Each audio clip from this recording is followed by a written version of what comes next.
Fala galera! Vocês sabem o que significa necrofilia?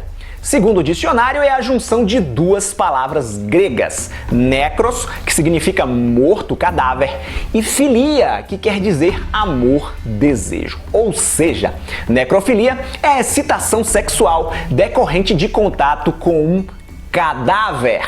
Por esta rápida explicação wikipediana, dá para você ter uma ideia do conteúdo de Necromantic, longa-metragem bizarro que apresenta fetiches sexuais dos mais grotescos, violência, gore e uma das cenas de sexo mais doentias que o cinema já viu. Prepare-se para provocar danos irreversíveis em sua alma, porque começa agora os filmes mais perturbadores do planeta! Roda a vinheta!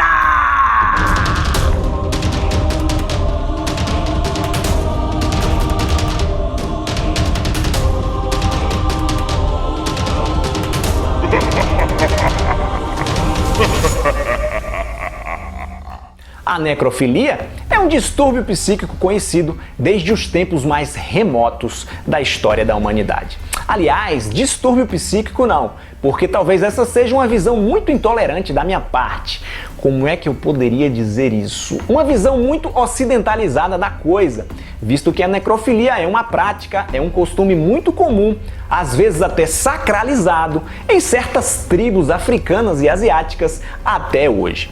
Entretanto, o conteúdo apresentado em Necromantic, longa-metragem alemão realizado em 1987, realmente passa dos limites do aceitável.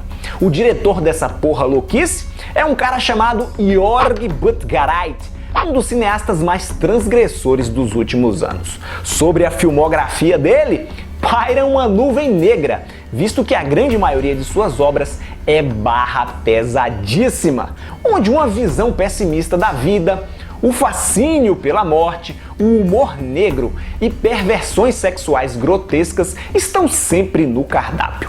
Necromantic é o filme mais conhecido de Buttgereit. Na trama, acompanhamos Robert, um cara que tem um trabalho nojento e asqueroso. Ele é funcionário de uma empresa especializada em remover cadáveres de lugares públicos. O cara leva uma vida miserável, sem perspectiva alguma, morando em um apartamento imundo, caindo aos pedaços, que ele divide com a namorada Beth.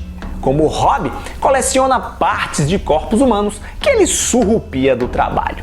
O Robert é a antítese da higiene. Para vocês terem uma ideia, ele trabalha sem máscara, sem luvas, aliás, como todos os seus colegas da empresa, e volta para casa utilizando o seu EPI, o seu equipamento de proteção individual, completamente sujo de sangue, que ele tira no meio da sala. Sua namorada Beth também não fica muito atrás, tomando longos e demorados banhos de água ensanguentada, que apesar da gente suspeitar, sabe-se lá de onde veio. Certo dia, no intuito de apimentar a relação, o Robert carrega para casa um cadáver nojento, em estado bastante avançado de decomposição. Cadáver esse, por sinal, muito bem feito, apesar do orçamento minguado do filme.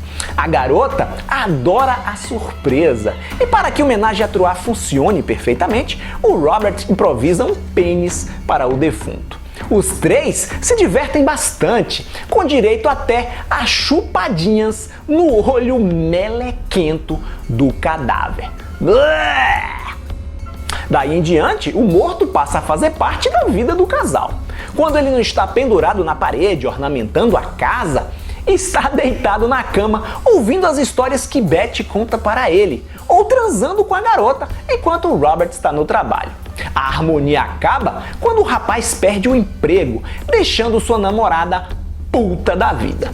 Soll ich jetzt für dich arbeiten gehen? Was meinst du, wie lange die hält? Guck dir doch mal an, wie er jetzt schon aussieht.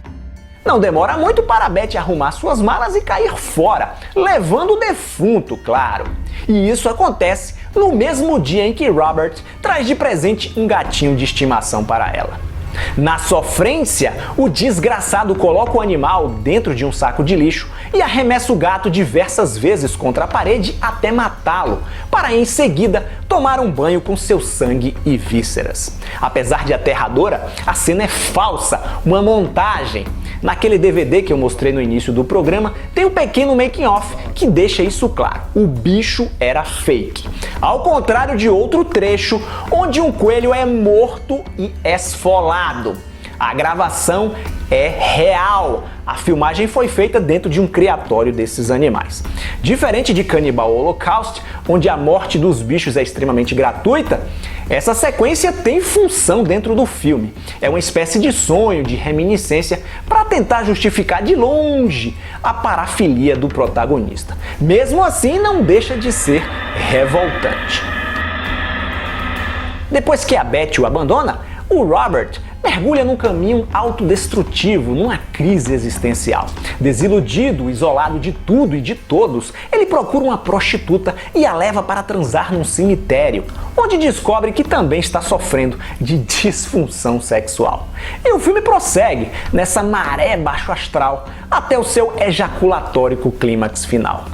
Definitivamente, Necromantic não é uma obra indicada para o grande público e talvez até mesmo aqueles familiarizados com cinema extremo e outras bizarrices olhem para ele torcendo o nariz.